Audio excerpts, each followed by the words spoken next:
Assalamualaikum warahmatullahi wabarakatuh. Apa kabar anak-anak? Nah, gak kerasa ya sekarang sudah sampai di penghujung semester 1. Nah, pada pertemuan kita kali ini, Ibu akan menampilkan review atau hasil presentasi mengenai pemanfaatan bioteknologi dari kelas 12. Ya, walaupun kelas 12 sedang melaksanakan vocational balancing program, namun mereka tetap mengerjakan tugas dan menampilkan presentasinya masing-masing. Oke, untuk part pertama pada pertemuan kita kali ini yang akan menampilkan presentasinya yaitu pada part pertama yang akan menampilkan video presentasi mengenai pemanfaatan bioteknologi modern maupun tradisional yaitu Maria Cakrawelin, Arsinada Aulia, Muhlis, Ahmad Afriyadi, Haris, dan Yusril. Selamat menyaksikan ya. Siapa yang pernah mendengar istilah cloning atau rekayasa genetika di film-film? Ternyata itu merupakan bentuk dari bioteknologi modern. Tapi, apa sih bioteknologi modern itu? Bioteknologi modern merupakan metode bioteknologi yang menggunakan prinsip rekayasa DNA selain prinsip mikrobiologi dan biokimia. Metode ini dilakukan dengan cara memodifikasi gen-gen spesifik dan menyisipkannya pada organisme lain seperti mikroba, hewan, dan tumbuhan. Bioteknologi modern berkembang setelah ditemukannya struktur DNA.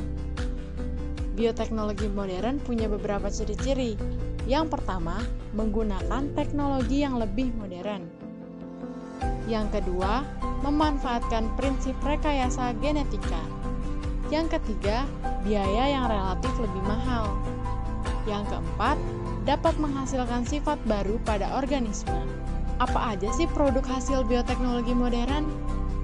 Pertama, ada GMO atau Genetically Modified Organism. Yang kedua, ada vaksin. Yang ketiga, ada antibodi monoklonal. Yang keempat, pembuatan insulin dari bakteri E. coli. Yang kelima, ada terapi gen, dan masih banyak lagi. Kali ini, aku akan menjelaskan tentang pembuatan insulin oleh bakteri E. coli. Bakteri E. coli itu apa sih? E. coli atau Escherichia coli merupakan anggota dari famili Enterobacteriaceae. Bakteri ini merupakan penghuni normal usus, seringkali menyebabkan infeksi. Nah, sekarang kita bahas bagaimana cara membuat insulin oleh bakteri E. coli. Produksi insulin menggunakan metode DNA rekombinan dan menggunakan bakteri E. coli sebagai inangnya. Di dalam inti sel manusia terdapat kromosom yang mengandung gen. Salah satunya adalah gen penghasil insulin. Gen tersebut dipotong oleh enzim deatriksi endanokoyase. Gen yang dipotong ini dimasukkan ke dalam plasmid bakteri E. coli yang telah diisolasi.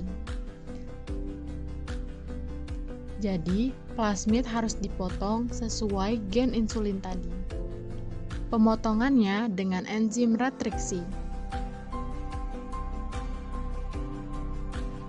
Setelah itu, gen insulin dan plasmid disatukan dengan enzim DNA ligase. Inilah yang disebut DNA rekombinan.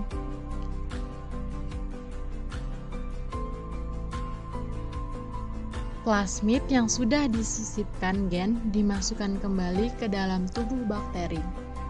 Kemudian, bakteri dimasukkan ke dalam tabung fermentasi.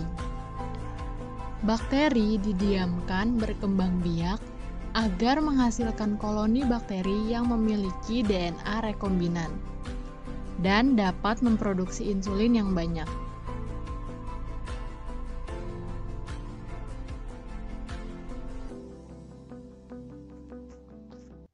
Kemudian, kita tinggal memanen insulin dari tabung fermentasi. Itulah cara pembuatan insulin oleh bakteri E. coli. Semoga yang aku sampaikan bermanfaat ya. Sekian, terima kasih.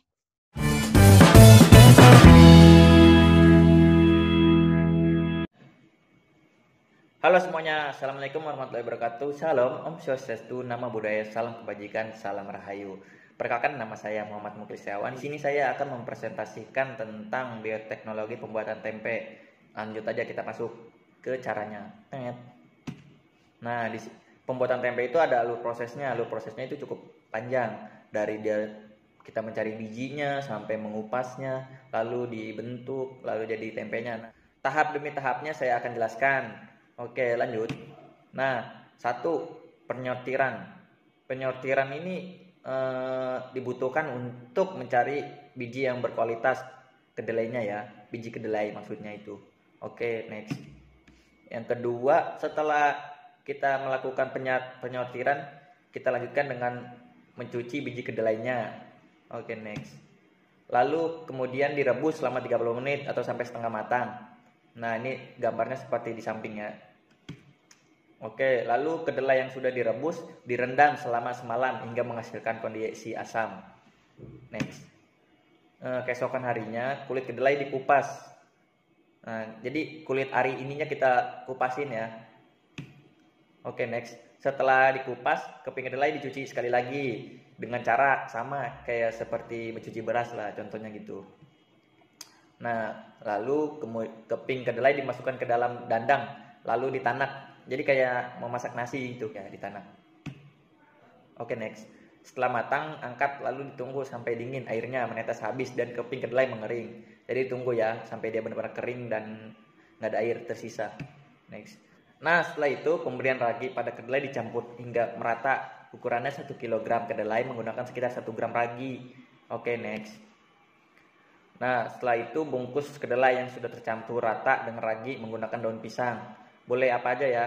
Lalu peram bungkusan kedelai dan diletakkan pada rak-rak. Nah, seperti di contoh tuh ya.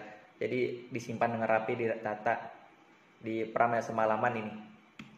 Lalu, nah sesudah diperam semalaman, dilakukan penusukan dengan lidi.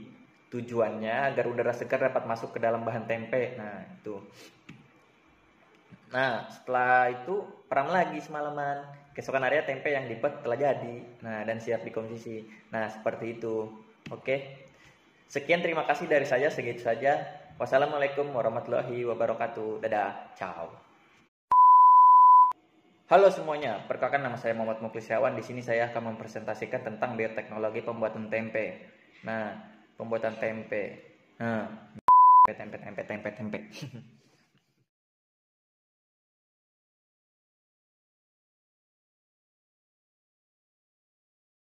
Assalamualaikum warahmatullahi wabarakatuh. Mungkin teman-teman tidak asing lagi dengan makanan khas Indonesia, yaitu tempe. Tempe sendiri merupakan makanan sehat yang mengandung banyak vitamin. Di antaranya ada vitamin B1, B2, asam pantotenat, asam nikotinat, vitamin B6, dan B12. Tapi, mungkin di antara kalian banyak yang tidak tahu cara membuat tempe. Nah, kali ini saya akan menjelaskan gimana langkah-langkah cara pembuatan tempe. Pertama-tama, kita menyiapkan biji kedelai. Agar benar-benar mendapatkan biji kedelai yang bagus, dilakukan penyortiran. Caranya, tempatkan biji kedelai pada tampah, kemudian ditampih. Kemudian biji kedelai dicuci dengan air yang mengalir.